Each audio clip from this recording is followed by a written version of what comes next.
Hai semua, selamat datang di channel Baca Saham. Pada video ini, kita akan bahas satu topik dengan judul Saham Under Value, harga Rp400 per lembar, valuasi PER hanya 5 kali dan PBV 0,4 kali, laba naik 366%, utang rendah, dan rutin bagi dividen. Untuk itu, simak video ini sampai habis ya, agar mendapat pemahaman yang utuh. Dalam video ini, Mimin akan kembali membahas saham kecil yang punya kinerja yang spektakuler. Dengan harga saham Rp400 per lembar, PER saham ini hanya 5 kali dengan PBV 0,4 kali.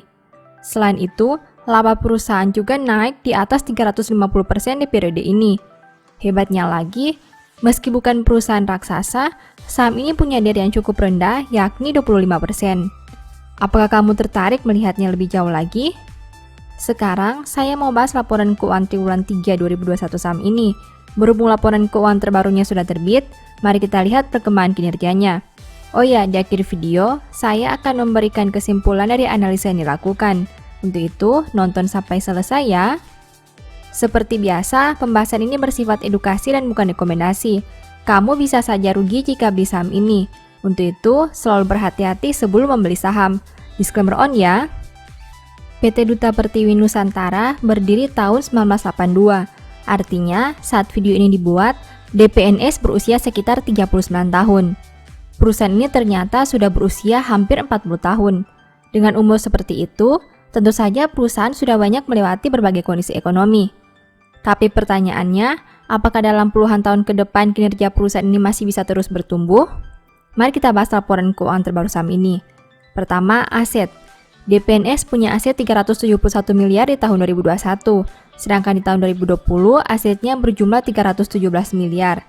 Artinya, aset perusahaan naik 54 miliar atau 17,03% dalam satu tahun ini. Sekarang mari kita analisa lebih jauh. Dari total aset 371 miliar, perusahaan punya kas dan setara kas sebanyak 122 miliar. Artinya, 32,88% aset perusahaan berada dalam bentuk kas dan setara kas. Jika dibanding tahun sebelumnya, pos ini naik 40 miliar atau 48,78%. Selain kas dan setara kas, ada juga beban eksplorasi ditangguhkan. Dari total aset 371 miliar, perusahaan punya beban eksplorasi ditangguhkan sebanyak 114 miliar. Artinya, 30,73% aset perusahaan berada dalam bentuk beban eksplorasi ditangguhkan. Jika dibanding tahun sebelumnya, pos ini naik 1 miliar atau 0,88%. Kedua, liabilitas. DPNS punya liabilitas 68,68 miliar sampai triwulan 3 2021.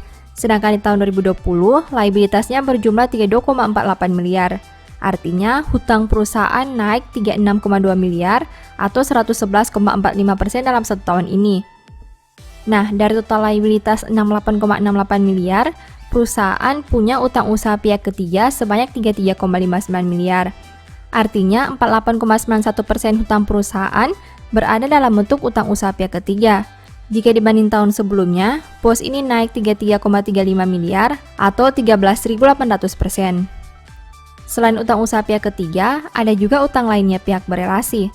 Dari total liabilitas 68,68 miliar, perusahaan punya utang lainnya pihak berelasi sebanyak 17,7 miliar.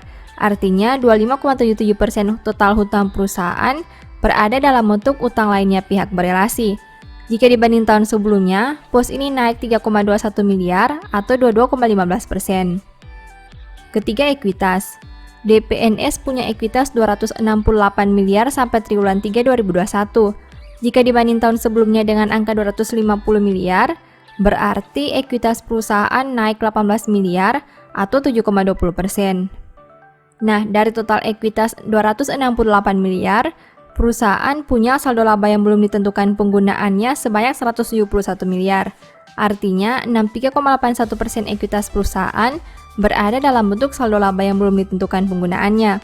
Jika dibanding tahun sebelumnya, pos ini naik 18 miliar atau 11,76%. Keempat, pendapatan. DPNS punya pendapatan 104 miliar sampai triwulan 3 2021. Sedangkan di tahun 2020, pendapatannya berjumlah 71 miliar. Berarti pendapatan perusahaan naik 33 miliar atau 46,48% dalam satu tahun terakhir. Kelima, biaya pokok pendapatan. DPNS punya biaya pokok penjualan sebanyak 69 miliar. Sedangkan di tahun 2020, biayanya berjumlah 55 miliar. Berarti biaya pokok pendapatan naik 14 miliar atau 25,45% dalam 1 tahun terakhir. Keenam, laba. DPNS mampu menghasilkan laba sebanyak 18,61 miliar. Jika dibanding tahun sebelumnya di angka 3,99 miliar, berarti laba perusahaan naik 14,62 miliar atau 366,42% dalam 1 tahun terakhir. Ketujuh, rasio keuangan. DPNS punya ROE 9,24% dengan NPM 17,87%. Sedangkan untuk sisi resiko, saham ini punya DAR 25%. Rasio profitabilitas perusahaan ini cukup menarik dengan angka yang di atas rata-rata. Selain itu, DAR-nya juga cukup rendah dengan angka yang hanya 25%. Meski begitu, perlu diingat bahwa di periode ini total hutang perusahaan ini naik cukup besar. Kedelapan, valuasi. Saham ini punya PER 5,34 kali dan PBV 0,49 kali. Perusahaan punya valuasi yang masih menarik dengan PER 5 kali dan PBV 0,4 kali. Angka ini termasuk rendah dan cukup jarang kamu temukan saham dengan valuasi seperti ini, yang punya kinerja bertumbuh dan utang yang rendah. Setelah melihat pembahasan tadi, ini beberapa kesimpulannya. 1. Total aset naik karena saldo kas yang bertambah. 2. Liabilitas naik karena ada peningkatan yang signifikan di utang usaha pihak ketiga. Ketiga, pertumbuhan ekuitas berasal dari peningkatan saldo laba. Keempat, laba naik karena pendapatan yang tumbuh di atas biaya. Kelima, rasio keuangan perusahaan cukup menarik, apalagi dengan komposisi utang yang rendah. Keenam, saham ini punya valuasi yang rendah dengan PER 5 kali dan PBV yang hanya 0,4 kali. Demikian analisa singkat saham DPNS berdasarkan laporan keuangan triwulan 3 2021. Selalu ingat bahwa pembahasan ini hanya dari sudut pandang pribadi. Tidak ada jaminan pasti profit dan mungkin saja kamu bisa rugi jika beli saham ini. Demikian informasi pada video ini, semoga bisa memberi manfaat kepada kamu semua ya.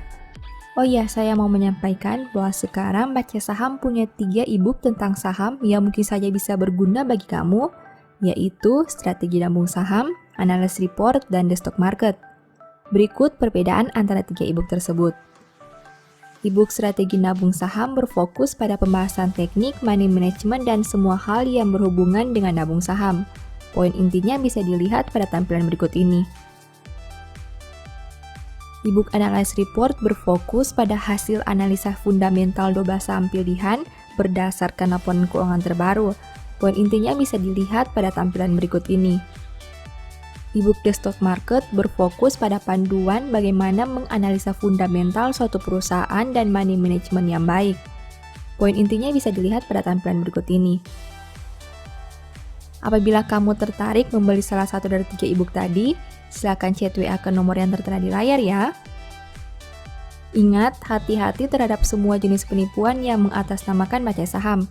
Baca Saham tidak pernah mengelola dana ataupun melakukan penjualan produk di luar Instagram, YouTube, dan Telegram resmi Baca Saham. Sebagai penutup, saya mau mengutip satu statement yang semoga bisa menjadi semangat bagi teman-teman. Orang yang kikir tergesa-gesa mengejar harta dan tidak mengetahui bahwa ia akan mengalami kekurangan. Thank you.